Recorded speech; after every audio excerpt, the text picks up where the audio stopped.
اعوذ باللہ من الشیطان الرجیم بسم اللہ الرحمن الرحیم لإیلاف قریش قریش عادی ہو گئے ہیں۔ اس صورت میں قبیلہ قریش کا ذکر کیا گیا ہے جو کہ مکہ معظمہ میں آباد تھے اور جو حضرت اسماعیل علیہ السلام کی اولاد میں سے تھے، اور ہمارے پیغمبر حضرت محمد صلی اللہ علیہ وآلہ وسلم بھی اسی قبیلے میں سے تھے، اور بیت اللہ اور زمزم کی خدمت ہمیشہ سے اسی قبیلے قریش کے سپرد تھی، اس لیے اس صورت کا نام قریش مقرر ہوا۔ اس صورت میں اللہ تعالیٰ قریش کو اپنا احسان یاد دلاتے ہیں کہ عرب قبائل کے باہم بات بات پر جنگ اور جدل اور معمولی معاملے پر لڑائی کے باوجود حرم مکہ میں تم کس طرح مامون اور محفوظ ہو، اور نہ صرف یہ بلکہ خانہ کعبہ سے متعلق ہونے کی وجہ سے حرم سے باہر بھی دوسرے ملکوں میں عزت کی نظروں سے دیکھے جاتے ہو، اور سردی اور گرمی میں اپنے محبوب تجارتی سفروں میں شام و یمن تک بے خوف و خطر آتے جاتے ہو، اور کوئی آنکھ اٹھا کر بھی تمہاری جانب نہیں دیکھتا، تو اے قریش تم اللہ کے اس احسان کے شکر گزار نہیں ہوتے،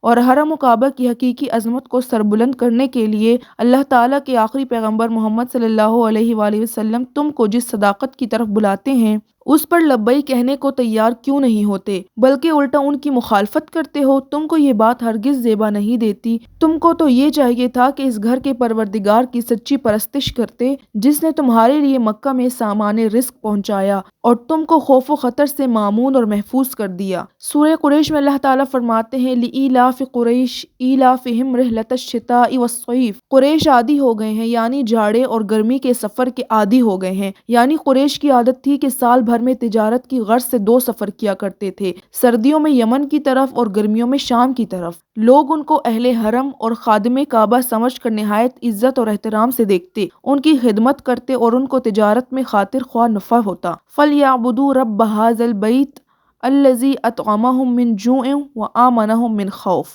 تو ان کو چاہیے کہ اس خانہ کعبہ کے مالک کی عبادت کریں جس نے ان کو بھوک میں کھانے کو دیا اور خوف سے ان کو امن دیا، یعنی اس گھر کی وجہ سے تم کو روزی اور امن اور چین دیا۔ حرم کے باہر چاروں طرف ڈکیتی، چوری، جنگ و جدال کا بازار گرم رہتا، لیکن کعبہ کے ادب سے حرم میں کوئی چوری، ڈکیتی، جنگ وغیرہ نہ ہوتی، تو یہ انعام قریش کو یاد دلا کر تنبیہ کی جاتی ہے کہ وہ اس گھر والے کی بندگی کیوں نہیں کرتے اور اس کے رسول کو کیوں ستاتے ہیں۔ کیا یہ انتہائی ناشکری اور احسان فراموشی نہیں؟ اگر دوسری باتیں نہیں سمجھ سکتے تو ایسی کھلی ہوئی حقیقت کا سمجھنا تو مشکل نہیں۔ اس طرح اس صورت میں قریش کے اندر شکر کے جذبے کو پیدا کیا گیا، اور انسان جب یہ اچھی طرح محسوس کر لے کہ واقعی اس پر اللہ تعالیٰ کے کتنے بڑے بڑے احسان اور انعام ہیں تو پھر وہ سچے دل سے اللہ تعالیٰ کی عبادت اور فرمانبرداری کرنے کے لیے آمادہ ہوگا۔ اس صورت کی خاصیت یہ ہے، علماء فرماتے ہیں کہ جس شخص کو دشمن سے خوف ہو تو وہ یہ صورت پڑھے، اور اس صورت پڑھنے سے برائی سے امن مل جاتا ہے۔